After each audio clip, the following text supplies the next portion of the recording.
In the heart of a crowded city where noise and smoke filled the air, and feet rushed across the pavement with little care, there lived a stray mother dog with 3 tiny cubs. She had no name, no collar, and no home, only ribs that showed beneath her dusty coat and eyes that never stopped watching. She had once belonged to a house, long ago, before she was left behind when the people moved. Since then, she had made a life from what scraps the world threw away. But things were harder now. The rains had swept the gutters clean of edible waste, and people had grown impatient with stray animals begging near tea stalls. Still, she endured, not for herself, but for the 3 tiny lives that nestled beside her under the old banyan tree near the train station. Her pups, 2 brown, 1 speckled, were too young to understand hunger as anything more than a cry in their bellies. They tugged at her, whined softly, licked her dry nose, and looked to her with blind trust. She hadn't eaten in 2 days.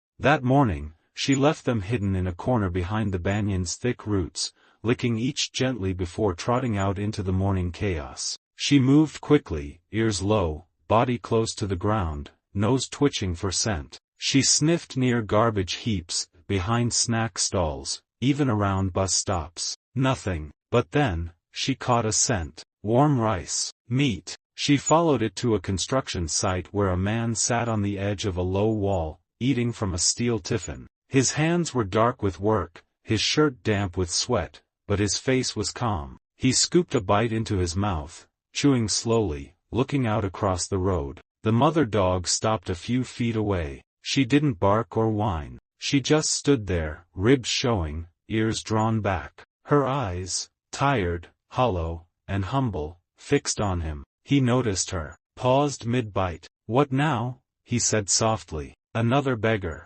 But when he looked closer, he saw not just a hungry stray. He saw her trembling legs. He saw the teats on her belly, swollen from feeding young. And then he saw them. 3 tiny pups, cautiously padding out from the banyan tree, blinking in the sunlight. One tripped over its own feet. Another yawned. The third sat down with a squeaky huff. The man set his tiffin aside and stood. He didn't chase them. He didn't scold. He walked back to the construction tent and returned with another box, yesterday's lunch, untouched. Chapatis, bits of lentil, some dry chicken. He knelt and placed it on the ground. The mother dog approached first, nose twitching. She took a cautious bite, then looked back at her cubs, and, almost in a gesture of discipline, backed away, letting them eat first. They scrambled forward, yipping, their tiny tails wagging as they devoured the meal. The man watched in silence. After a moment, he tore his own chapati in half and tossed her a piece. She caught it gently between her teeth and lay down nearby, finally letting herself rest while her pups fed. He didn't pet them. He didn't try to own them. But every day after, he came back to that tree with leftovers in hand. The pups grew. The mother grew stronger. And the banyan tree, with its sprawling roots